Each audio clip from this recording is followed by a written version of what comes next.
One more thing. About the surgery that had been performed on the people in the Devil's House. Yeah? You said that their throats were cut open, with an acoustic tube pushed inside? Right.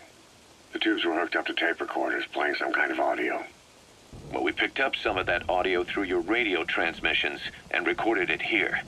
The intel team has been working on analyzing the communications log. What have they found? There's nothing tying the contents together. We've got a report on 3 deaths in a car accident on the autoroute near Marseille. Protests outside the Libyan embassy in London. A press conference with the former Prime Minister of Sweden. A 4-month-old weather forecast for Balikpapan. And then commercials for appliances, cough syrup, and TV dinners. Assuming they're not all staged, they come off as recordings of your average public broadcasts. Public broadcasts? Just radio and TV signals? Yes, and from all over the world.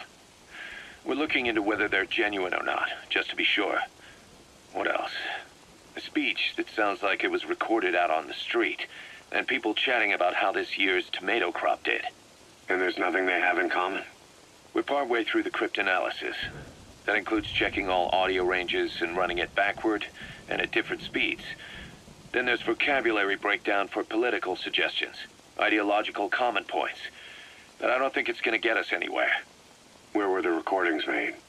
There's nothing linking them from that angle either. Just like you reported, we've detected virtually every major language there is.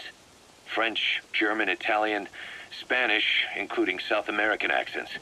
Then there's Russian, Hindi, Arabic, Portuguese, Mandarin, Cantonese, Japanese. They're nothing if not thorough. Well, I don't know if we've got them all covered. Ignoring the ones that have gone extinct, supposedly over 5,000 languages exist today. Besides, English isn't one of the ones we picked up. Really? English? I know. Only 5% of the world's population is a native English speaker. But when you factor in those who've acquired it as a second language, nearly 1/3 of the people speak it.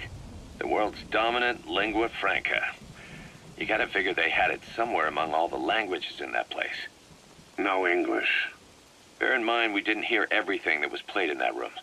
We couldn't isolate the more distant sounds due to static, and the program could have been set to change every day. In a nutshell, for reasons unknown, people in that room with a common medical condition were made to listen to recordings in languages from around the world. It's not clear how the growths on their chests fit into it. It could have been treatment for them, or maybe an experiment of some kind. I'm guessing one person knows. Yeah, Skullface.